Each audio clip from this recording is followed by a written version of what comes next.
तो ये एक हमारे सामने क्वेश्चन है क्लास 10th के मैथ्स का अरिथमेटिक प्रोग्रेशन यानी एपी का। देखते हैं कि इस तरह के क्वेश्चन को हम कैसे करते हैं। इसमें दिया है कि find the sum of the first 40 positive integers divisible by 7। तो याद रखना है कि फर्स्ट 40 यानी कि फर्स्ट 40 इंटीजर्स को लेना है जो 7 से डिवाइड हो सके। यानी कि सबसे पहला इंटीजर जो होगा वो क्या होगा, 7 होगा। हम 7 से स्टार्ट करेंगे, इसके बाद 40 इंटीजर्स जो भी डिवाइड होगा, यानी कि 7 हो जाएगा, 14 हो जाएगा, 21 हो जाएगा।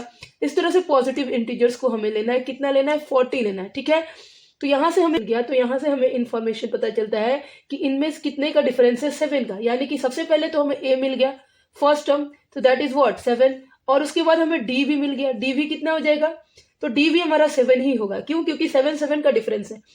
एंड एन यानी नंबर ऑफ टर्म्स कितने हैं, तो एन भी एन हमारा हो गया 40, क्योंकि number of terms 40 already question में दिया हुआ है। तो अब जो सम है, सम निकालने का फॉर्मूला होता है बच्चों, और ये फॉर्मूला हम लोगों को याद रखना है हमेशा। अगर फॉर्मूला नहीं याद होगा तो फिर काम गड़बड़ हो जाएगा। यहाँ पे क्या होता है फॉर्मूला, n/2 द ब्रैकेट में क्या हो जाएगा 2a and plus n-1 and into D और ब्रैकेट क्लोज। ये हमारा फॉर्मूला होता है सम निकालने का। जितने भी टर्म्स दिए हैं, सम ऑफ टर्म्स निकालने का ये फॉर्मूला होता है। n की वैल्यू क्या है, तो n की वैल्यू है 40। तो इसको हम करेंगे तो 40/2 ब्रैकेट, तो ब्रैकेट के अंदर 2 है, यानी 2 × 7 हो जाएगा एंड प्लस फिर ब्रैकेट होगा और यहाँ पे हो जाएगा 40। n कितना है 40 एंड -1 इनटू डी, यानी कि डी अब हमारा कितना हो जाएगा, तो डी भी हमारा 7 हो जाएगा। और इसको इस तरह से ब्रैकेट को हम बंद कर लेंगे। ठीक है, यहाँ से 2 से ये 40 कैंसिल होगा 20 टाइम्स में, तो यहाँ पे 20 हो जाएगा। 20 होने के बाद अंदर क्या हुआ, यहाँ पे 14 हो गया। 14 एंड प्लस यहाँ पे जो हमारा 40 - 1 यानी 39 एंड 39 से व्यंजन जो होता है वो होता है 273। तो ये हमारे पास ये आ गया। ठीक है, अब इसको हम पूरे को सॉल्व करते हैं तो ये हमारे पास कितना होगा 20 एंड 20 के बाद अंदर ये इसके अंदर आएगा, यहाँ पे हम 14 ऐड करेंगे तो 4 3 7 हो जाएगा, 7 1 8 हो जाएगा 287। इसको अगर मल्टीप्लाई करेंगे हम, तो मल्टीप्लाई करेंगे तो कितना होगा, 0 यहाँ आ जाएगा। 2 7 जा 14 कैरी 1 हो जाएगा, 2 8 जा 16 एंड 1 17 कैरी 1 हो गया, 2 2 जा 4 एंड 1 5, यानी कि 5740 ये हमारा क्या होगा, तो ये होगा हमारा आंसर। तो इस तरह के क्वेश्चन हम इसी मेथड से करते हैं। और इसमें जो ये है सम ऑफ टर्म्स निकालने का, इसको प्लीज सब लोग याद कर लेंगे, नहीं तो फिर ये बहुत ही कॉमन क्वेश्चन है जो बार बार पूछा जाएगा और आएगा। तो अगर मेरी वीडियो अच्छी लग रही है तो प्लीज चैनल को लाइक शेयर और सब्सक्राइब करिए। चलिए हम नेक्स्ट क्वेश्चन करते हैं। नेक्स्ट क्वेश्चन में क्या है कि determine the AP whose third term is 5 and 7th term is 9। तो इसमें हमें क्या निकालना है, हमें एपी देखना है कि क्या वो सीक्वेंस बन रहा है। ठीक है ना, हमें इसमें ए पता है ना हमें डी पता है, तो सबसे पहले हमें ए और डी पता करना होगा।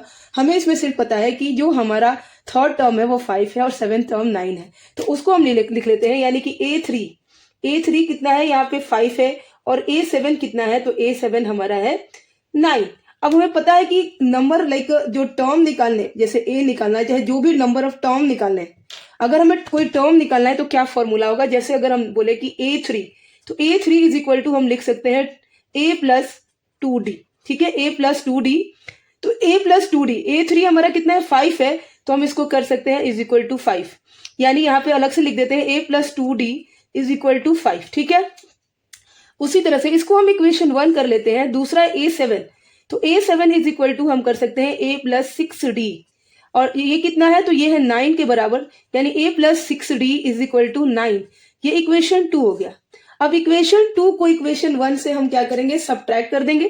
तो इक्वेशन 2 को या इक्वेशन 1 को इक्वेशन 2 से सब्ट्रैक्ट कर दें, तो हम यहाँ पे लिखते हैं कि इक्वेशन 1 को सब्ट्रैक्ट करेंगे इक्वेशन 2 से।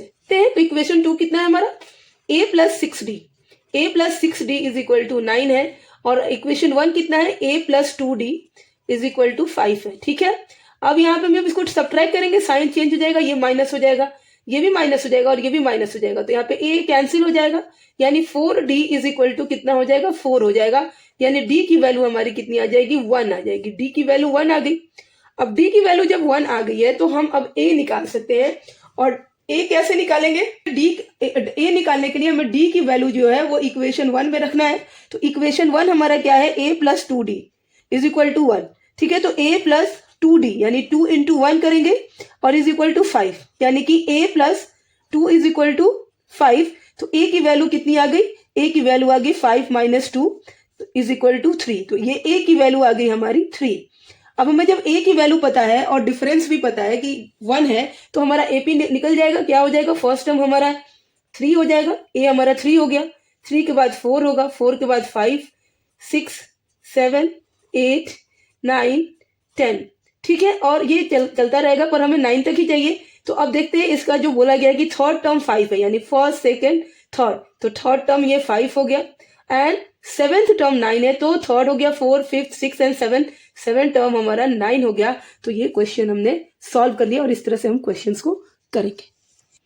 तो नेक्स्ट क्वेश्चन जो है वो है find the number of all odd integers between 2 and 100 divisible by 3। तो यहाँ पे हमें ऑड इंटीजर्स निकालने हैं 2 और 100 के बीच में, और वो भी है कि वो 3 से डिविजिबल होना चाहिए। यानी तो इसको करने के लिए हमें देखिए हमें क्या क्या पता है। तो हमें ए पता है, क्योंकि ए क्या होगा, ये ए 3 होगा, तो 3 से शुरू होगा। और डिविजिबल ऑड नंबर हमें चाहिए, ऑल ऑड इंटीजर्स जो कि 3 से डिविजिबल हो। तो 3 हो जाएगा, उसके बाद 9 हो जाएगा, 15 हो जाएगा, फिर 15 के बाद 21 होगा, और इस तरह से ये चलेगा और ये 99 तक जाएगा, ठीक है। क्योंकि ये डिविजिबल बाय 3 है और ऑड इंटीजर्स है, तो हम जो भी नंबर जैसे 6 है या फिर 12 है, ये हम नहीं ले सकते, ठीक है। तो अब हमें क्या पता चल गया कि हमें ए पता चल गया, ए कितना है हमारा 3 है, और डिफरेंस कितना है, तो डिफरेंस हम देख सकते हैं। अगर डी हम निकालना हो तो 9 माइनस 3 करेंगे तो ये 6 है, यानी डी हमारा कितना है, डी हमारा 6 है, ठीक है। तो डी हमारे पास 6 आ गया, और हमें कितना निकालना है, कौन सा टर्म निकालना है, कहां तक जाना है, तो वो 2 से 100 के बीच में जाना है। तो अब हमें यहाँ मानना पड़ेगा, ठीक है। अब हम मान लेते हैं let the number of all integer between 2 and 100 divisible by 3 is equal to n, यानी कि all integer, all odd integers कितना है, वो n है। तो हम मान लेते हैं कि let all odd integers is equal to n between 2 to 100। ये मैं पूरा नहीं लिख रही हूं, यानी कि अब हमारा an इज इक्वल टू कितना हो गया, 99 हो गया।